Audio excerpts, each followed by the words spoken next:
When you try to run the SFC scan now, Windows Resource Protection could not start the repair service.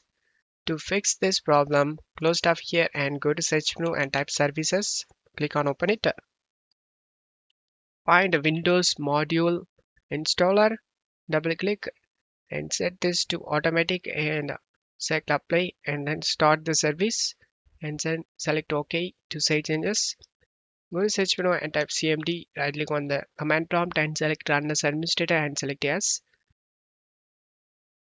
Check my video description for these commands, copy and paste it one by one and press enter.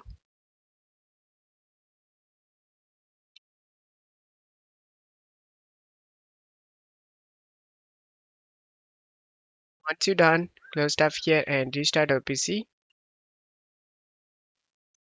After restarting your PC, go to search menu and type cmd, right click on the command prompt and select run as administrator.